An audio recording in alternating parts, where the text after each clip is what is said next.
Market Journal, television for agricultural business decisions, is a presentation of the University of Nebraska-Lincoln's Institute of Agriculture and Natural Resources.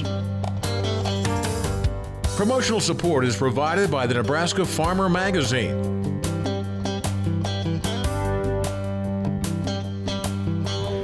Hello everyone, I'm Bryce Duskett, and thank you for joining us today on Market Journal. We are coming to you for the grounds of this year's Husker Harvest Days event. It's been great to meet and see many of our viewers out here at the show. Now, over the next couple of weeks, we'll be bringing you content from this year's event. But on today's program, we'll get the latest when it comes to the grain markets with DTN's Todd Hultman, as well as a check of the cattle markets with UNL's Elliott Dennis. But first, we kick things off earlier this week by sitting down with a man who makes things happen behind the scenes out here at Husker Harvest Days. That would be show manager Matt Jungmann. We sat down with him at the end of the first day and got his thoughts on how the show was going. Joining us now is Matt Jungmann, the show manager for Husker Harvest Days. Matt, you and I having this conversation as we wrap up day number one, the Tuesday of the show. How'd things go on the first day? Really, really great. You know, you worry when you open the gates that the machine is going to get up and running correctly. You know, all the traffic and parking and food and utilities, electricity, internet, all those things haven't run this hard for a year, so you worry about those. But everything, you know, the 2018 renovation that we did to the facility with hard surface streets and new electrical distribution, it kind of makes things fire up a lot smoother. A lot of our viewers this morning are likely going to be familiar with Husker Harvest Days. Probably most of them attended this year. From your perspective, though, what makes this farm show so special? Well, the primary thing is what the exhibitors do. You know, the exhibitors bring the new products. There's 70 new exhibitors at the show this year, and they are the ones that bring the new ideas. You know, we've talked about some like an Australian company that's here, and the Pivot Bio balloon that shows how big a metric ton of carbon is, and Beck's, the seed company, making the push into Nebraska, the Raven autonomy things that are running out there in the demonstrations. It's those kind of things that make every show fresh and new and keep it exciting for all of us. You mentioned some of the autonomous things, and I told you I hadn't made it out as of today to the field demonstration, but you've got some of that on display. Talk about that. Yeah, so Raven does a great job. They were right along the flag road as you walk in, running all day. They've got 3 different machines there that they're alternating running. They're running their Omni, I want to make sure I get this right, Omni Drive, Omni Power, and then something that they just unveiled, which is an autonomous fertilizer spreader. But those are running all day long, and then during the harvest demonstration, they pull the Omni Drive out, which used to be called the Smart Cart. It's the driverless auger cart tractor that's controlled from the combine. They pull that out of that Raven display and run it over and actually run it in the harvest demonstration. So there's no driver in the auger cart tractor. The combine operator is controlling that machine from the cab of the combine. If I understand right, you've been in this role managing Husker Harvest Days since 2004. I think what you alluded to is this show changes as ag changes, which makes everything so unique.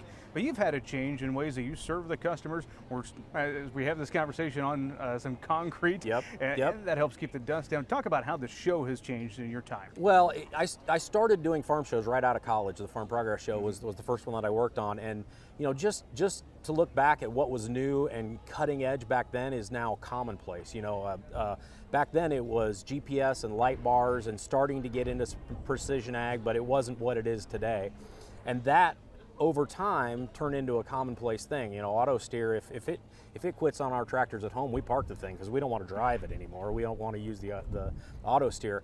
And it'll be interesting to watch autonomy take that exact same path. You know, I think it will probably accelerate faster than auto steer and light bars and things like that did. But what we were talking about earlier is also the fact that, you know, I've had the same job since 2004, but what I do has changed so much because we had to write rules about what an autonomous demonstration was going to be like or what sprayer drone demos were going to be like. And so it's just every show is kind of like a crop season in that it's got its own weather story and product story, and they're all sort of a unique creature. No matter how things change in agriculture, it seems like people's desire to go out and kick the tires of the new tractor or even the old things on display is never going to change, is it? We certainly learned that during COVID. You know, there were lots of great online options for folks to go out and learn, but as the farm shows have come back after COVID, you get that they want to talk to the experts, literally kick the tires, stand there, ask the questions.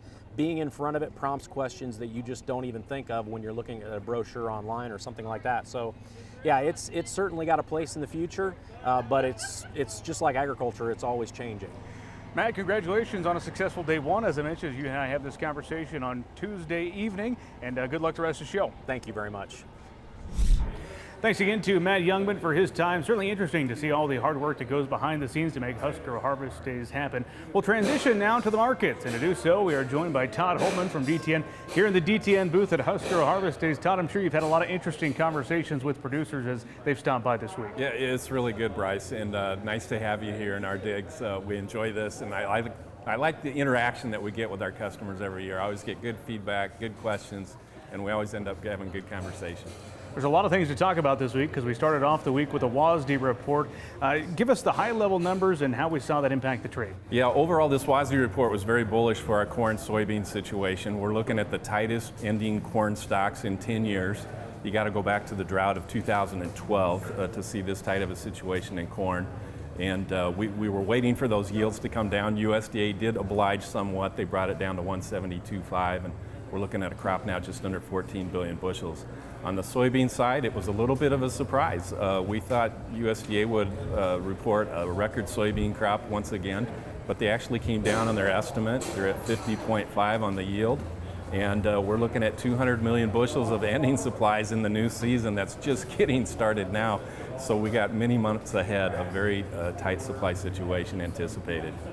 Do you have an opinion on those yield numbers, if they're closer in line with what is reality out in the countryside? Yeah, at DTN we actually did our own yield tour, and we were looking at 170 bushels. So we're glad that USDA came closer to us, and we applaud them for doing that. And I think as the season goes on, we'll probably see that come down even a little more on USDA's side. On soybeans, I was a bit surprised, honest. Our yield estimate at DTN has been 48.4. That's a collaborative work with Grow Intelligence that we came up with that. I understand that could be, that's probably lower than what the final yield is going to be, but I was surprised, I guess, to see USDA come down a little closer to that at 50.5. Markets moved quite a bit on the WASDE report. They did. It was a good surprise on the soybean side, especially. We got a 76-cent gain in the November contract that day, and corn was up 9 cents. But what I think is really going to happen is now that everybody knows we have a much tighter situation heading into winter, I think it's just going to be kind of a slow, drawn-out process that if anybody wants corn, they're going to have to bid those prices up to get it out of farmers' hands, and that speaks well for the prices ahead. Todd, you and I are having this conversation on Wednesday afternoon. I make that special note because we have a potential issue developing with some rail things. What can you tell us about what you're watching on that front? Yes, well, obviously it's a big concern. We thought that we were close to an agreement between the unions and the companies on the rail situation, but there's two large unions that just have not quite agreed to the terms yet. So they're meeting with government officials this morning as we speak. I haven't heard the results of that yet, but all of us are a bit nervous about the possibility of a strike and how long that might last. Now, in my mind, this is a national security issue. It's just too vital, not only for our grain movement and fertilizer movement here in the season. A lot of guys are going to want to do some fall work, and we need those fertilizer supplies moving as well. But there's just a lot of goods in the country that depend so much on rail. I would like to believe that at some point an agreement's going to be struck, and maybe with some more influence from the government to help that along. Had a report that said something, an estimate of $2 billion a day it would impact if the rail was shut down. Those are serious numbers and national security threat, as you mentioned. It's horrendous, and there's a domino effect to that, Bryce. Somewhat like the pandemic situation when we had the livestock slaughter being shut down. It just backed up into the industry. A very similar thing is possible here, but we sure hope it doesn't happen. I have to talk about basis because that's been kind of an exciting thing, and the producer likes to highlight that because it has been good for them here in Nebraska. Yeah, usually when I come to this show in the fall, we don't want to talk about basis because at harvest time, typically you don't get a good cash price, but we're looking at some of the best cash basis levels, not just here in Nebraska, but nationally, that we've seen in 9 years. And for soybeans, it's not quite as strong comparatively, but it's still very good for this time of year. We've got lots of good demand interest in spite of all the headline talk we hear about questions about the economy and possible recession and all that. Knowing that, where prices are at now, what kind of advice are you offering to producers, if any, when it comes to trying to market their new crop? Yes. Well, leading up to this show, I was of the mindset that, we don't want to sell at harvest time if we don't have to. And I really think the market is pointing to a peak period of prices in March of 2023. And I think that's a fair assessment. The one thing that has me a little nervous this week is the potential of a rail strike. So I did put out a suggestion for folks to sell 25% of their corn production for the March delivery period, just to get some sales on the books and get a little protection from what could happen here. And of course, again, we hope it doesn't. Final word is yours this week. What else would you like to leave our viewers with? Oh gosh, overall, I'd just like you to know that, I've been in this business since 1985, Bryce. I've never seen this strong of a demand situation combined with very tight, limited world supplies of grain heading into winter time. And so to me, the outlook for prices is as bullish as ever, but on a bigger level, I have big concerns about the possibility of some of the poorer countries not having grain available this year. The UN chief economist estimating 1.7 billion people might go hungry. We need more farm production, we need less war in Ukraine, and we could certainly use some better weather to help us out. A lot of factors to watch. Todd, great to see you out here at Husker Harvest Days. Thank you, Bryce. My pleasure. Thanks as always to Todd for taking the time to catch up with us this week. As we turn our attention now over to the livestock sector, out here at the show, we had the chance to sit down with UNO Livestock Marketing and Risk Management Specialist Elliott Dennis. The Consumer Price Index was released on Tuesday, which showed the fastest rate of increase since 1979. And that news has put a little bit of pressure on the cattle market. We began the conversation with Elliott by getting his general take on the cattle markets. Elliott Dennis, Elliott, I'm sure you've had a lot of conversations with folks as they stop by the UNL booth. They want to know your current take on these cattle markets, and let's share your thoughts here. Yeah, so when we're really looking at the fall weaned calf, there's really two indicators that we have of what that price could potentially be. First is those video sales, and those are cash sales that have already happened for future delivery. And the second one is really using the CME board and using a futures plus basis to get what we basically call an expected cash price. And so when we compare those two, what we really realize is that the video is actually pricing lighter calves at a premium right now. We're probably in that 196 range on the video for October, November delivery. But when we compare that to what the CME board is doing, the CME board is actually a little bit cheaper right now. It's in the 187. Once again, that's the board plus expected basis on that 900 pound steer. And when we think about the future and kind of what could potentially change is, I think what generally happens is that prior to a month before October, that CME board is going to come up a little bit, and then we're going to go down. Any movement that generally happens in that last month is all the board movement. Generally, those videos or auctions are pretty consistent. So I think we're probably in that range. The real question is, as we start to have larger cull numbers, what does the calf crop look like, and ultimately cattle prices into 2023 and 2024. Back here in today, something that happened this week, we've seen some CPI data come out, reference that people have kind of tried to tie that data to the cattle market and saying, that could potentially affect demand if inflation continues at the rate where it's at. Your take on that conversation? Yeah, it's absolutely true, and even more so now than it was 20 years ago. And what we've seen is that consumer preferences have become much more isolated, and people actually are more sensitive to changes in their consumer income for just beef products in particular than they were 20, 30 years ago. So the reason why we talk about inflation is because if inflation starts to pinch people's disposable income, what we know is that they're going to substitute pretty aggressively out of beef, or to stop eating meat in general. And so that's a concern for us, because there's a lot of market signals that are really suggesting that we should be increasing in prices over the next couple of years. If we start to have a weakening demand, domestically, we're going to have to rely upon the export market a lot more aggressively in order for them to basically maintain demand, overall demand for the beef industry. I want to ask you a question about seasonality and where we're at here now into September. Some people like to tie things back to the grilling season and say that kind of the grilling season is behind us. Where do you typically see prices for cattle and for beef, kind of both of those, go at this point? Yeah, really when we talk about those two, or talk about the seasonality, we're generally talking about the cutout. Yep. And generally what's the prime choice ratio. And generally people they want nicer steaks, and so as we go into the fall months, that premium tends to erode a little bit. And so ultimately what that means for us is just a change in the number of cattle that we end up feeding for longer days.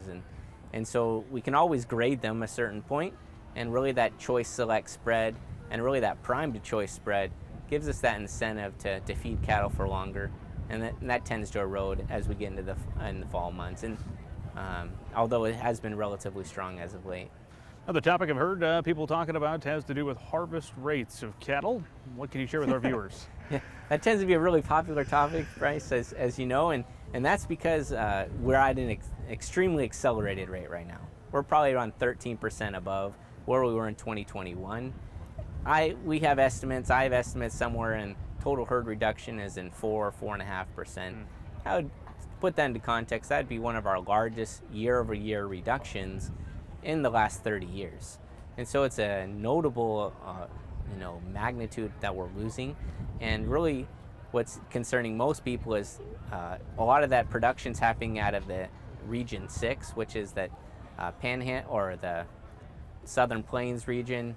We've slowed down here in our region, but really that combined with heifer retention not being there, we're at, in some places in feed yards, we're at 40 to 45% of all cattle on feed are heifers. That should be more in the 30 to 35 range in non-contractionary years. And so those combined really show that we are going to be reducing calf crop significantly into 2023 and potentially into 2024.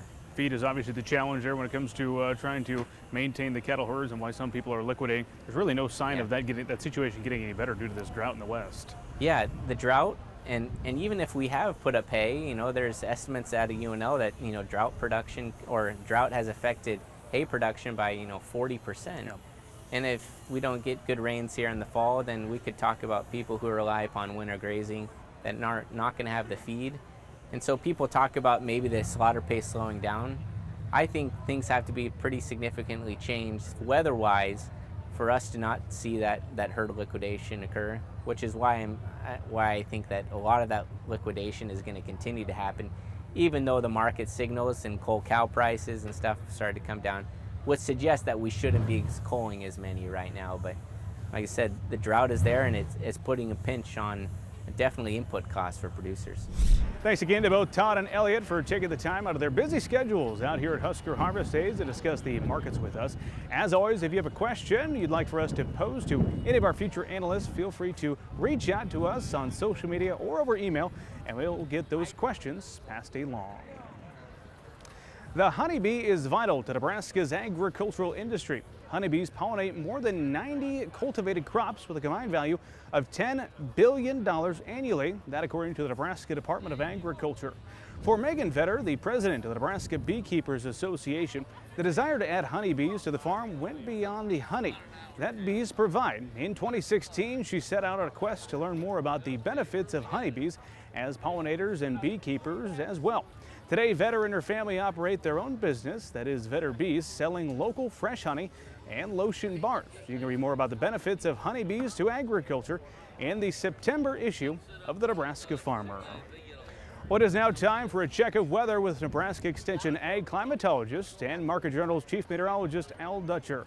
Well, Al, it's been good weather for a farm show out here at Husker Harvest Days. Next week, I'm sure we'll see even more combines rolling across the fields. How are things looking when it comes to weather? Well, Bryce, we've seen some fairly good weather for Husker Harvest Days. We had to dodge a few scatter showers around the region from the system that came through on Wednesday and induced some shower activity across southwest Nebraska. It eventually moved up to north central Nebraska, and then we've seen the reformation along that front through central and eastern Nebraska, and then we've seen repeat showers as we went through this last 24 hours. The biggest issue is going to be the big trough to the west and how that's going to impact our weather over the next 7-day period. So as we go to the upper model, here's that trough in the west. Energy's been ejecting out of this trough, and that's been responsible for some of this precipitation. Most of that energy should stay to the north of the state, but we will be consistently cooler than we have been during the early part of the week, looking at low to mid 80s across the northwestern half of the state, and we're probably in the mid to possibly upper 80s across the southeast part of the state. As we go into the day on Sunday, that trough digs down the west coast. We start to see this ridge moving back toward the north, so a little bit warmer conditions in southeastern and south central Nebraska, but we'll still remain in the low to mid 80s across the northwest part of the state. A little bit more cloud cover. Doesn't look like we're going to deal with much in the way of significant moisture.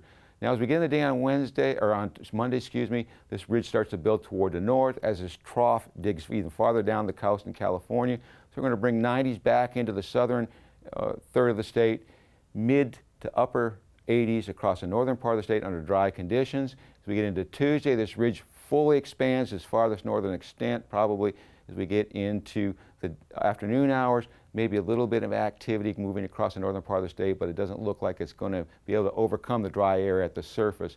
Now, as we get into the day on Wednesday, we start to see this ridge moving toward the southeast as this upper trough itself starts to move north or toward the east, and we'll see the first piece of energy eject out of it, bringing a cold front at the surface through the state.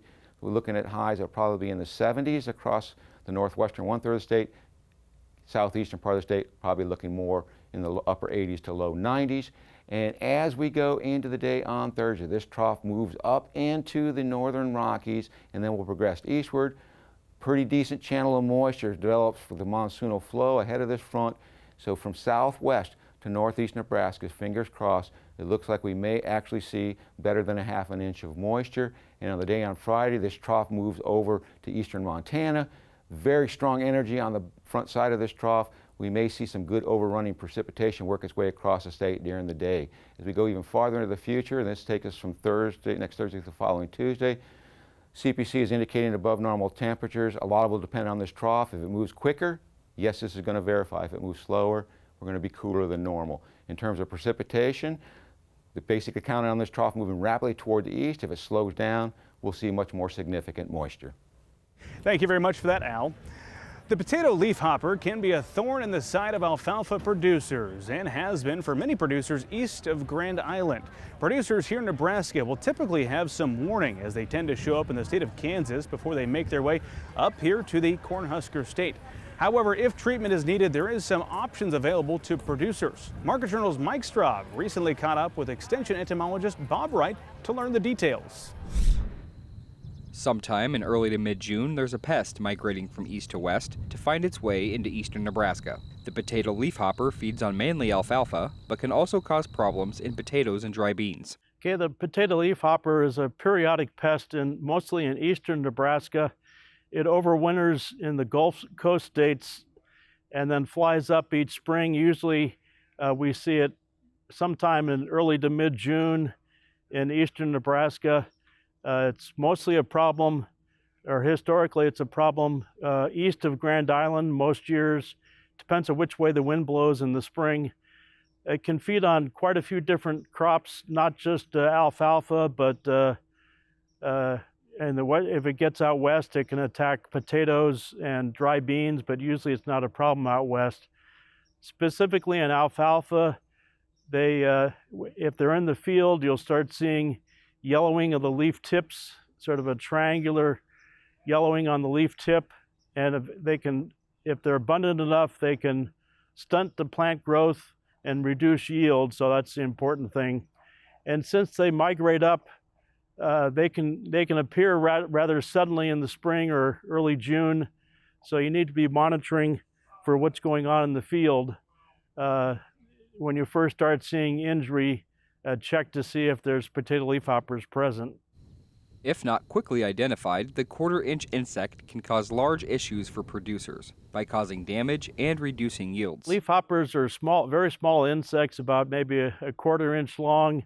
They have piercing, sucking mouth parts, and so they insert their mouth parts into the either alfalfa stem or leaf and cause damage that way, and then they insert saliva that helps digest plant material they suck up. So they cause physical damage to the plant. And again, if they're abundant enough, they can stunt the plant and reduce yield. Because of the small nature of the leafhopper, sweep nets are recommended when scouting for them. To know if you have a leafhopper problem, a threshold for treatment has been established as 1 nymph per 10 leaves. Sample 35 leaves 3 to 5 times in the field. As I said, typically they start showing up in June. We need to use a sweep net really to sample for them, but we have guidelines in terms of the number of potato leafhoppers per sweep, and if depends on the height of the alfalfa. Taller alfalfa can withstand more leafhoppers than newly established alfalfa or short alfalfa. So if you have a sweep net and can identify how many leafhoppers you have per sweep and the height of the alfalfa, we have different treatment thresholds, and also the value of the alfalfa is another factor. And then there's a variety of foliar insecticides that can be used to spray if we have high enough populations. So the other thing, want to be watching typically in June, mid to late June. If they're around, we might start seeing some early damage. You want to catch them before they do a lot of damage, because they can reduce the growth of the plant. And sometimes people don't catch them until they pretty severe damage. So you want to look for the early signs. That leaf yellowing at the tip of the leaf is a good early sign, and then check to see if there are some potato leafhoppers in the area. If not caught quickly, the small leafhopper can cause issues for your yields. Keeping an eye out for early damage is key to keeping leafhoppers out of your fields. Thank you for that information, Mike. If you would like to gain some more insights from Bob on this topic, you can learn more online at cropwatch.unl.edu. We've also taken the liberty of posting that informational article on this subject, along with the story, at the Market Journal website. Well, that is going to do it for this week's show. We appreciate you joining us on this Husker Harvest Days special. And a special thank you to those who took the time to say hello out here at the show. We hope to see you back here next time. Until then, I'm Bryce Duskett, wishing you a safe and productive week. Join Market Journal online at marketjournal.unl.edu. You can also follow us on Twitter, Instagram, and Facebook. Promotional support is provided by the Nebraska Farmer Magazine. Market Journal is produced by the University of Nebraska-Lincoln's Institute of Agriculture and Natural Resources.